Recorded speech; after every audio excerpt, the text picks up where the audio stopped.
Bismillahirrahmanirrahim. Hello and welcome to the first year class in Army Public School and College System. I welcome all the students of first year class and I hope all the students will be fine. This is your mathematics class and I am your teacher for mathematics. My name is Saqib Qayyum. This is your first lecture. We will start from chapter first, that is number systems. So first of all, objectives of today's lesson. Students will be able to define real numbers, differentiate between rational and irrational numbers, differentiate between different properties of real numbers, how to check Closure property of real numbers and what are couplings numbers.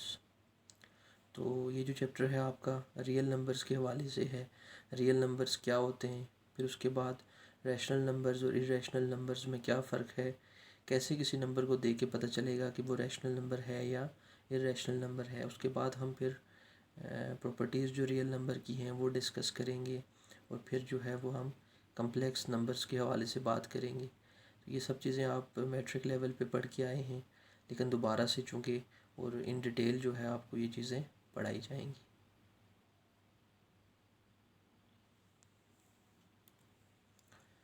So rational numbers, तो बच्चों आप पहले भी ये चीज़ें पढ़ के आएंगे। रैशनल नंबर्स क्या होते हैं? वो नंबर्स जिनको हम पी ओवर क्यू की फॉर्म में एक्सप्रेस कर सकते हैं, ऐसे नंबर्स को रैशनल नंबर्स कहा जाता है। अब जो पी और क्यू हैं वो दोनों इंटीजर्स होने चाहिए और क्यू जो है डिनोमिनेटर जो है वो ज़ीरो के इक्वल नहीं होना चाहिए। जब फॉर एग्ज़ाम्पल 10/2, 30/3, तो इस तरह के जो फ्रैक्शन में नंबर्स लिखे जाते हैं ए ओवर बी की फॉर्म में या पी ओवर क्यू की फॉर्म में, तो ऐसे नंबर्स को हम रैशनल नंबर्स कह सकते हैं। अब जैसे यहाँ पर एग्ज़ाम्पल में है कि 9 आपका रैशनल नंबर है या नहीं, तो आपको क्या लगता है 9 रैशनल नंबर है या नहीं? तो जितने भी आपके होल नंबर्स हैं या नेचुरल नंबर्स हैं वो आपके रैशनल नंबर्स में आते हैं। जैसे हम 9 को लिख सकते हैं 9/1, तो ये ए ओवर बी की फॉर्म में आ गया है और पी ओवर क्यू की फॉर्म में आ गया है, तो इसको हम रैशनल नंबर में इंक्लूड कर सकते हैं। तो ऐसे जितने भी नंबर्स रैशनल नंबर्स हैं आपकी 0, 1, 2, 3, 4, 5, 6 अप टू सो ऑन, ये सारे आपके जो हैं वो रैशनल नंबर्स हैं। सॉरी, ज़ीरो जो है वो आपके नेचुरल नंबर में नहीं आएगा, ये आपके होल नंबर्स में आएगा। तो ऐसे जितने भी नंबर्स हैं वो आपके रैशनल नंबर्स हैं। तो फिर आपके इरेशनल नंबर्स कौन से हैं? ये सब अगर रैशनल नंबर्स हैं तो इसके बाद हम जो है उस पर भी जाएंगे, रैशनल नंबर्स इरेशनल नंबर्स पे भी, कि आपके इरेशनल नंबर्स क्या होते हैं। और रैशनल नंबर्स के हवाले से कुछ मज़ीद चीज़ें जो हैं वो हम देख लेते हैं। जैसे यहाँ पर आपको बताया गया है कि इसको जो है rational number is a number that can be written as a ratio. ऐसे नंबर जिनको हम रेशो की फॉर्म में लिखते हैं। रेशो आप लोग समझते हैं ए ओवर बी की फॉर्म में, जिसमें जो है एक न्यूमिनेटर होता है और दूसरा जो नंबर है वो डिनोमिनेटर होता है। तो इस तरह के नंबर्स को हम रैशनल नंबर्स कहते हैं। यहाँ पर एक एग्जांपल है कि जैसे आपका नंबर है 8, तो 8 को हम 8/1 की फॉर्म में लिख सकते हैं, तो ये आपका रैशनल नंबर है। फिर एक और एग्जांपल है कि आपका 3.5 जो है, ऐसे नंबर्स के जिनमें पॉइंट आता है या डेसिमल आता है, ऐसे नंबर्स रैशनल नंबर्स होते हैं। यानी तो इस तरह के नंबर्स जो हैं वो, जैसे 3.5 है, 3.5 को हम 35/10 लिख सकते हैं। जैसे इसमें से पॉइंट ख़त्म करेंगे तो आपके पास 35/10 आ जाएगा। तो ऐसे नंबर जो हैं उनको हम फिर उसको हम डिवाइड करेंगे तो आपके पास 7/2 आ जाएगा, 5 के साथ डिवाइड करेंगे। तो इस तरह के नंबर जो हैं जिनको हम डिवाइड की फॉर्म में, डिवीजन की फॉर्म में लिख सकते हैं, तो ऐसे जो नंबर्स हैं वो हमारे पास रैशनल नंबर्स हैं। ये काफ़ी इंपॉर्टेंट आपका है टॉपिक, रैशनल नंबर्स और इरेशनल नंबर्स के हवाले से। अच्छा, फर्दर अब हम चूँकि इरेशनल नंबर्स पे आते हैं। अब इरेशनल नंबर्स वो नंबर्स हैं जिनको हम सिंपल फ्रैक्शन में नहीं लिख सकते, या जिनको हम ए ओवर बी की फॉर्म में नहीं लिख सकते, पी ओवर क्यू की फॉर्म में नहीं लिख सकते। तो ऐसे नंबर्स को हम इरेशनल नंबर्स बोलते हैं। एक चीज़ आपने याद रखनी है कि जो ऐसे नंबर्स के जिनके ऊपर स्क्वायर रूट आ जाता है, अंडर रूट आ जाता है, ऐसे नंबर्स को हम इरेशनल नंबर्स बोलते हैं। जैसे अंडर रूट 2 आपका इरेशनल नंबर है, अंडर रूट 3 आपका इरेशनल नंबर है। लेकिन √4 आपका इरेशनल नंबर नहीं है, क्योंकि √4 जो है, जैसे हम उसका स्क्वायर रूट लेते हैं 4 का, तो हमारे पास 2 आ जाता है। 2 को हम 2/1 की फॉर्म में लिख सकते हैं। तो और ये जो इम्पोर्टेंट है पाई, जिसकी वैल्यू आपके पास 22/7 होती है, ये आपका इंपॉर्टेंट इरेशनल नंबर है। अब ये भी चूँकि P/Q के फॉर्म में लिखा हुआ है, लेकिन ये इरेशनल नंबर क्यों है, इसके हवाले से मैं आपको नेक्स्ट बताता हूँ कि भाई ये आपका जो है ये इरेशनल नंबर कैसे है। तो इसमें अगर हम देखेंगे, चूँकि मैं आपको आगे जब हम जाएंगे तो उसमें बताऊंगा कि इसको जो है वो इरेशनल नंबर हम क्यों कहते हैं, क्योंकि कुछ चीज़ें इससे रिलेटेड हमारे पास आगे आ रही हैं। तो ऐसे नंबर जिनमें अंडर रूट इन्वॉल्व होगा, स्क्वायर रूट इन्वॉल्व होगा, इस तरह के नंबर जो हैं वो आपके इरेशनल नंबर्स हैं, जिनको हम P/Q के फॉर्म में नहीं लिख सकते। फिर आपके पास रियल नंबर्स आ जाते हैं। रियल नंबर्स जो हैं वो इन दोनों नंबर्स का कॉम्बिनेशन है, रैशनल नंबर्स का और इरेशनल नंबर्स का जो हमारे पास कॉम्बिनेशन है। क्यू से हम रिप्रेजेंट करते हैं रैशनल नंबर्स को, और क्यू डैश से हम रिप्रेजेंट करते हैं हम इरेशनल नंबर्स को। तो इन दोनों का जो सम है, जिसमें हमारे पास होल नंबर्स भी आते हैं, इंटीजर्स भी आते हैं, नेचुरल नंबर्स भी आते हैं, फ्रैक्शंस भी आती हैं। फिर उसके बाद यहाँ पर कुछ चीज़ें हैं जैसे टर्मिनेटिंग डेसिमल है, रिपीटिंग डेसिमल है। इस तरह के जितने नंबर्स आते हैं वो हमारे पास रियल नंबर्स में आते हैं। तो फिर ये सब अगर रियल नंबर्स हैं, तो आपके पास वो नंबर्स जो हैं जो रियल नहीं है, वो कौन से नंबर्स हैं, तो वो भी हम आगे चलेंगे। तो यहाँ पर मैंने थोड़ा सा कॉन्सेप्ट दिया है कि जो कॉम्प्लेक्स नंबर्स हैं जिनमें आयोटा आता है, चूँकि आप पहले इस हवाले से पढ़ के आए हैं, आयोटा जो है वो एक इमेजिनरी नंबर है जिसकी वैल्यू √-1 होती है। तो इस टाइप के जो नंबर्स हैं वो आपके रियल नंबर्स नहीं होते, उनको हम इमेजिनरी नंबर्स बोलते हैं या कम्प्लेक्स नंबर्स हम बोलते हैं। तो इसके बाद नेक्स्ट आ जाते हैं इस पे डेसिमल रिप्रेजेंटेशन। अब जैसा कि मैंने आपको बताया है कि जैसे पाई की हमने बात की थी, तो ये इससे आपको क्लियर हो जाएगा कि वो आपका रैशनल नंबर है या इरेशनल नंबर है। तो टर्मिनेटिंग डेसिमल क्या होता है? Terminating decimal is usually defined a decimal number that contains a finite number of digits after the decimal point। तो इस तरह की डेसिमल फ्रैक्शन होती है या डेसिमल नंबर होता है, जैसे आपका 0.5 है या 2.456 है। इसमें आप देख सकते हैं कि पॉइंट के बाद जो नंबर्स हैं वो ख़त्म हो जाते हैं। जैसे 0.5 है तो 5 के बाद कोई नंबर आपके पास नहीं है, या 2.456 है तो इसमें जो है वो 456 के बाद कोई नंबर नहीं है। टर्मिनेट का मतलब है ख़त्म हो जाना, यानी एक दो नंबर्स की रेपिटेशन के बाद या 4 नंबर्स की रेपिटेशन के बाद ये नंबर्स ख़त्म हो जाते हैं, टर्मिनेट हो जाते हैं। तो इस तरह का जो डेसिमल होता है उसको हम टर्मिनेटिंग डेसिमल बोलते हैं। और इस तरह के जो भी नंबर्स आएंगे वो आपके रैशनल नंबर्स होंगे। जैसे 0.5 है तो इसको हम 5/10 लिख सकते हैं।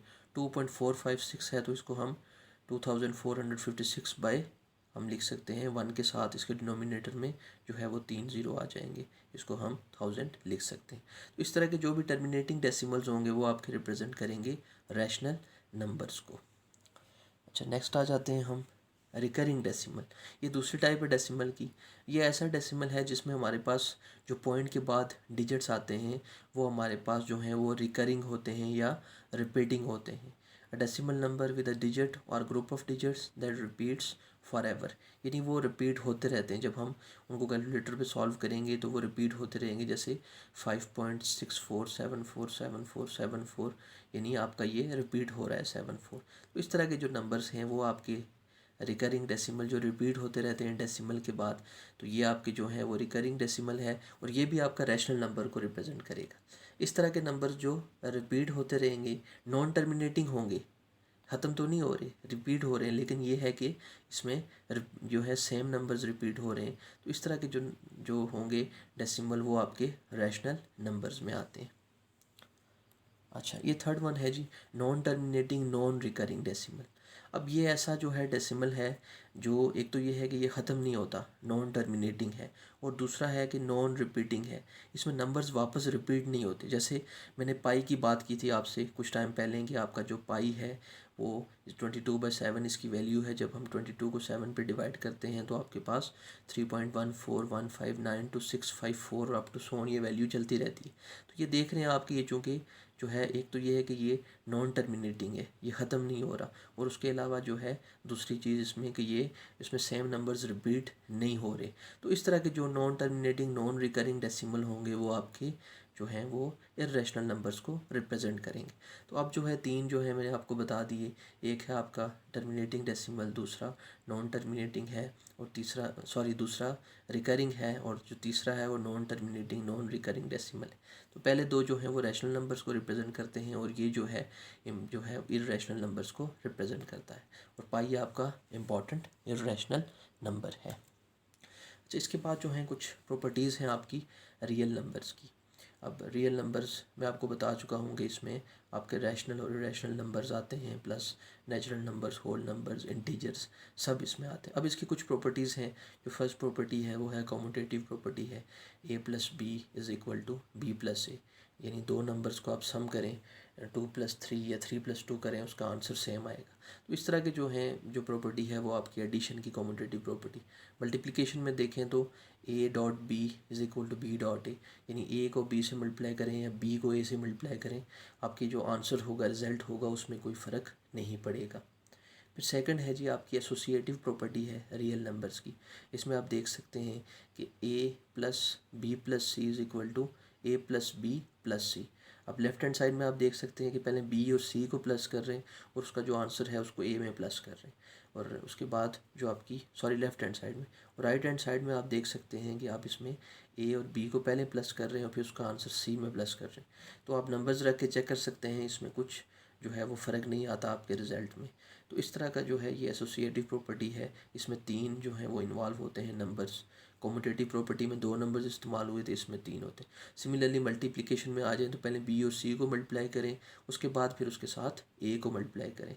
तो आपकी ये लेफ़्ट हैंड साइड इसका आंसर, और फिर राइट पे चले जाएं तो ए और बी को पहले मल्टीप्लाई करें और फिर सी के साथ मल्टीप्लाई करें, तो आपका जो है ये आंसर भी लेफ़्ट हैंड साइड और राइट हैंड साइड का आंसर सेम आएगा। फिर डिस्ट्रीब्यूटिव प्रॉपर्टी है। डिस्ट्रीब्यूट से मुराद आप है कि आप जो है डिस्ट्रीब्यूट कर रहे हैं, ए डॉट बी प्लस सी है, यानी ए को आप मल्टीप्लाई, पहले आप बी और सी को प्लस कर रहे हैं और उसके साथ फिर आप जो उसका आंसर है उसको ए के साथ मल्टीप्लाई कर रहे हैं। फिर जो अगर आप राइट हैंड साइड पे देखते हैं तो ए को पहले आप बी के साथ मल्टीप्लाई कर रहे हैं, फिर ए को सी के साथ मल्टीप्लाई कर रहे हैं, और फिर इन दोनों को आपस में ऐड कर रहे हैं, तो आपके रिज़ल्ट में कोई फ़र्क नहीं पड़ेगा। तो इस तरह की जो प्रॉपर्टी है वो डिस्ट्रीब्यूटिव प्रॉपर्टी है। और उसके बाद आइडेंटिटी प्रॉपर्टी है। आइडेंटिटी जो है वो एडिशन में भी होती है और मल्टीप्लिकेशन में होती है। आइडेंटिटी जो एडिशन में होती है, एडिटिव आइडेंटिटी इसको बोलते हैं। ये ऐसी आइडेंटिटी होती है कि इसको किसी भी चीज़ में ऐड करें वापस वही आंसर आएगा। तो ज़ीरो जो है वो एडिटिव आइडेंटिटी है, इसको आप ए में प्लस करें आंसर ए आएगा, इसको 2 में प्लस करें आंसर 2 आएगा।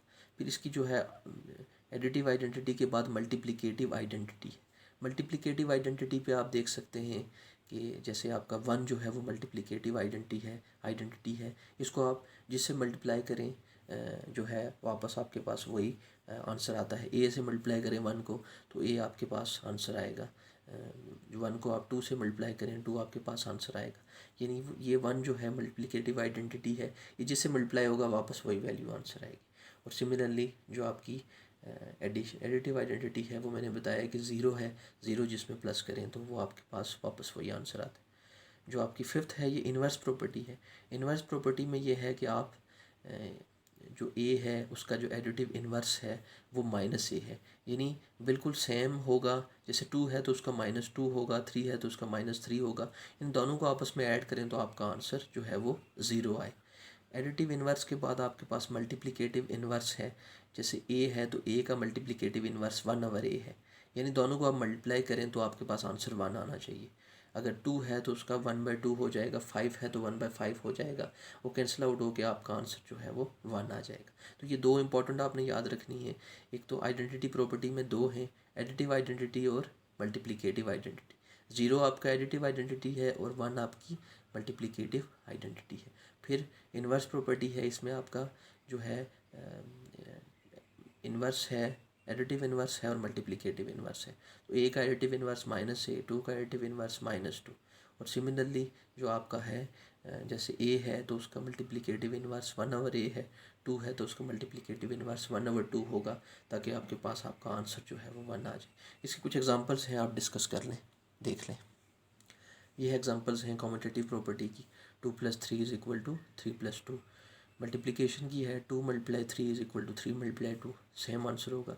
एसोसिएटिव प्रॉपर्टी है, आप देख सकते हैं पहले 3 और 4 को प्लस कर रहे हैं, फिर उसके बाद उसमें जो उसका आंसर है उसमें 2 को प्लस कर।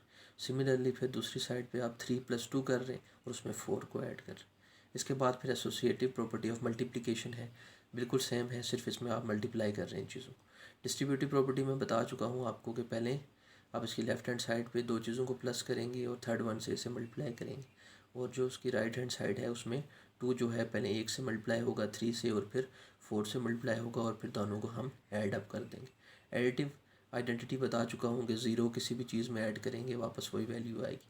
मल्टीप्लिकेटिव आइडेंटिटी में बता चुका हूँ मैं कि 1 जो है जिससे मल्टीप्लाई करेंगे वापस वही चीज़ आएगी। तो 1 आपकी मल्टीप्लिकेटिव आइडेंटिटी है और 0 आपकी एडिटिव आइडेंटिटी है। इसके बाद फिर एडिटिव इन्वर्स पे आ जाते हैं।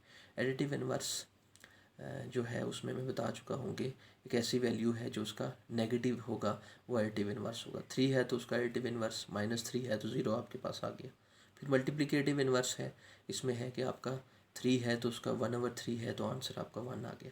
4 है तो 1/4 हो जाएगा, 5 है तो 1/5 हो जाएगा। 0 प्रॉपर्टी है, इसमें यह है कि आप किसी भी चीज़ को 0 से मल्टीप्लाई करेंगे तो वो चीज़ 0 हो जाएगी। तो इस तरह से ये आपकी प्रॉपर्टीज़ हैं सारी। अच्छा, इसके बाद जो है ये इंपॉर्टेंट टॉपिक है, वो नंबर्स जो रियल नंबर्स नहीं होते। तो वो नंबर्स कौन से नंबर्स होते? जो रियल नंबर्स नहीं होते वो आपके कम्प्लेक्स नंबर्स होते हैं। अ complex number is a number that can be expressed in terms of a + iota b, a + b iota, where a and b are real numbers and iota is a solution of equation x² is equal to -1. Because no real number satisfy this equation, iota is called an imaginary number. तो ऐसे numbers जिनको हम a + b iota की form में लिख सकते हैं, तो ऐसे नंबर्स जो हैं वो हमारे पास कम्प्लेक्स नंबर्स हैं। अब कम्प्लेक्स नंबर्स का कॉन्सेप्ट कहाँ से आया है, इसका जो कॉन्सेप्ट है उसमें यह है कि आप देख सकते हैं equation x² is equal to -1। तो इसमें यह है कि आप जब इस इक्वेशन को सॉल्व करेंगे, स्क्वायर रूट लेंगे दोनों साइड्स पे, तो आपके पास x इज़ इक्वल टू जो है वो -1 का अंडर रूट आ जाएगा। तो इसमें आप देख सकते हैं कि ये जो -1 का अंडर रूट है ये मज़ीद सॉल्व नहीं हो सकता। तो ये जो -1 का अंडर रूट है इसको आयोटा का नाम दे दिया गया है, आई से इसको रिप्रेजेंट करेंगे। तो ये iota is equal to under root -1 है, आयोटा स्क्वायर जो है वो -1 की इक्वल है। तो इन दोनों वैल्यूज़ को यूज़ करते हुए iota is equal to under root -1 और iota square is equal to -1 हम बहुत सारे कम्प्लेक्स नंबर के क्वेश्चंस जो हैं वो हम सॉल्व करेंगे। तो ऐसे जो नंबर्स जो a + b आयोटा की फॉर्म में लिखे जाएँ, ऐसे नंबर्स को हम कम्प्लेक्स नंबर्स जो हैं वो बोलते हैं। और कम्प्लेक्स नंबर्स के काफ़ी सारे क्वेश्चंस हैं जो हम डिस्कस करेंगे आपकी एक्सरसाइजेज़ में। तो इसमें जो अगर क्वेश्चंस हैं आपके तो आप डिस्कस कर सकते हैं। व्हाट्सएप नंबर में आपके साथ इन कॉन्टेक्ट रहूँगा, व्हाट्सएप पे भी, गूगल क्लासेस में भी, और इंशाल्लाह आपको मैथ्स में कोई डिफ़िकल्टी नहीं रहेगी, क्योंकि हम कोशिश कर रहे हैं कि बच्चों को कोई प्रॉब्लम ना रहे। तो जैसे भी आपको जो भी प्रॉब्लम होती है आप हमारे साथ कॉन्टेक्ट कर सकते हैं। Thank you very much.